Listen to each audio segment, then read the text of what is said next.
Shad Henderson. Oh, I'm so glad you're here. Thank you for having me. Tell me about your neighborhood.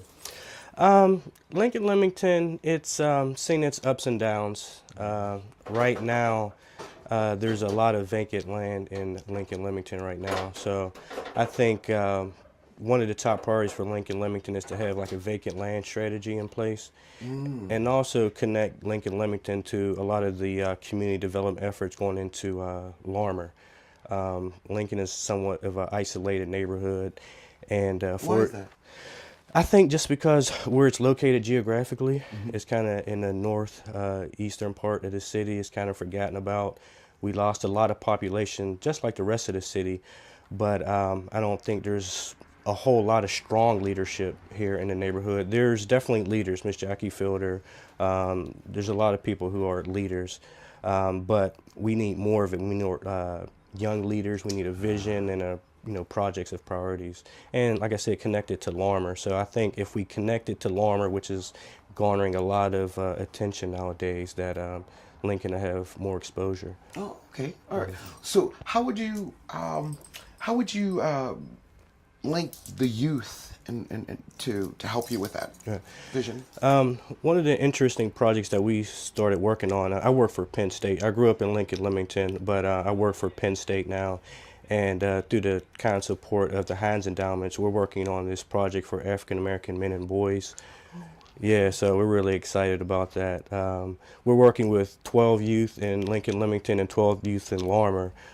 So what we want to do is, the first priority is to have them to have like organizational structure so they could elect their leaders. The second part is for self-exploration to find out what their individual hopes and dreams are. And the third part is the civic engagement part, where they would learn who their elected officials are, and also come up with priority projects that will help link Larmer and Lincoln-Lemington together. Oh, wow, that's awesome. Yeah. Tell me about some of your local heroes. Some of my local heroes, they don't get a lot of exposure and news attention, but I would say one, his name is Morris Spells. He used to work at the Pulse and Recreation Center for like 20 plus years. Wow. And he was just a staple of the neighborhood. He was always there to take kids on field trips, just to be a presence and offer that support. I would definitely say he's a top local leader. What would you change if you could do it tomorrow? What would you change? What I would change is I would try to get residents and local elected officials together to come up with a game plan for Lincoln-Lemington. I could like impose my ideas on the community, but I don't think that will be sustainable. So I think the first step would be to have a series of meetings specifically about Lincoln and maybe about Larmer, but come up with those priority projects where the neighborhood can be galvanized about it and get the necessary resources to make it come about. One of the top priorities that I know that the community wants, just from my conversations, is the Chadwick Recreation Center, where it's closed down right now, and they would like to see that reopened. And the Pulse and Pull. Pulse and Pull has been closed for quite some time now, so maybe it could be a spray park or something that's a little easier to maintain than a big swimming pool. Right. Some place for the youth. Exactly. Awesome. In 25 years, where do you see Lincoln? Where do you see this place? Wow. In 25 years, I would see there being like a pot of resources for existing homeowners. So for like our seniors or people who've just been in the community for a long time who may need a little bit of help fixing their roof, getting new windows. So there would be like a revolving loan fund for them to tap into that with like 0 to no interest, so we don't want to get people deeper into debt. A solid core of youth leaders where they like I said, they prioritize their projects, their ongoing presence in the neighborhood, and a vacant land strategy. Like we have that missing tooth look in Lincoln-Lemington, where you have a house here, an abandoned house, and just a vacant land. So how do we come up with a strategy to at least beautify it? Oh, that's awesome. That is awesome. If you were to imitate another neighborhood, what would it be?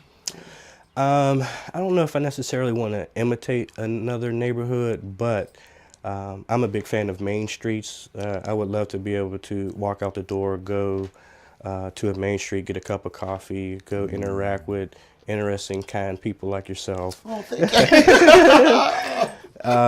you. More trees, a park, a place where people can take their kids.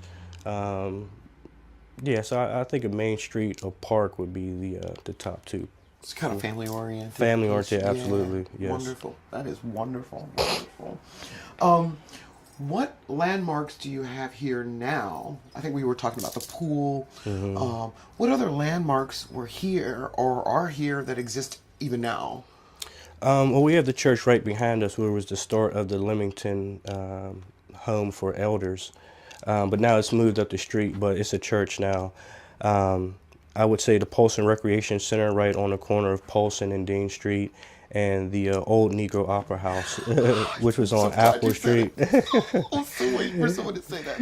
Yeah, that's I wish we had millions of dollars just to invest into there and recreate it. That'd be awesome. I don't think folks know about the history of that place. Yeah, I don't think Roberto Clemente stayed there. drive by Lena and just- Horne stayed there.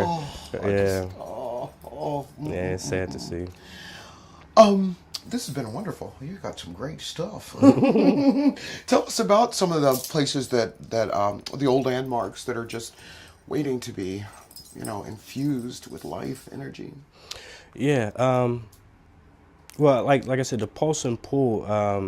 The city doesn't have the finances right now to probably have it to be a large pool again, but maybe like a spray park or maybe it could be recreated. So maybe if we get like some kids together and come up with some ideas, like how do you re-envision this place is right next door to a ballpark, so maybe you tie it together. I don't know, but I think When did it close? I want to say it's been closed over 5 years now, at least. Yeah.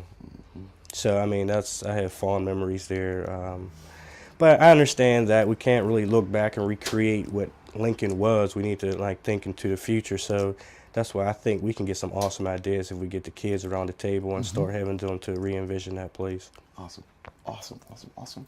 Shad, you were awesome to talk thank to. you. You have some awesome ideas. You do. I love it. Bringing the thank youth you. together and coming to the table. Yes. Communication. Yes, absolutely. I think that's the key. Oh, tell me about Lincoln's Garden. You guys have a community? It's in Larmer. So on Larmer Avenue, there's they have about 25 beds, and that's a great organizing tool too. And that's something that I would like to see in Lincoln-Lemington. A community garden where people come together, they plant their own vegetables, they share their vegetables, they have great conversations. So I would love to see that here in Lincoln-Lemington. I think that could be the start of something great. Wonderful. Where would you like to see it happen? Ooh, maybe right here on Lincoln Avenue. This is a major thoroughfare, so yeah, maybe right here on Lincoln Avenue. We've had a lot of changes happen in this neighborhood. I know that from other interviews, this used to be a thoroughfare. Right. Do you remember that? No, it was before my time. My dad used to always tell me the story. He was like, yeah, there were 2 movie theaters here on Lincoln Avenue. Oh, I didn't know that. Yeah, it was right there, that building behind us. And there were, mom and pop shops and dry cleaners and all of that type of stuff. But yeah, that was actually before my time. The only thing I can remember was when Open Pantry was open. And yeah, it was... Like to see that come back?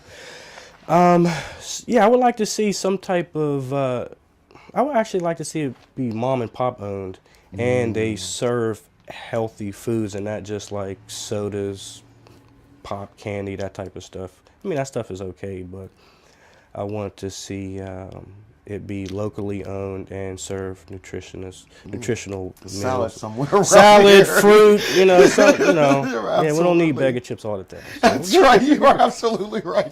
Shad, I had a wonderful time talking to you. It was great. I sure hope we get to see some of the things that you've envisioned for this neighborhood. I'd like to see it myself. Great, thank you. I Thank appreciate you. it.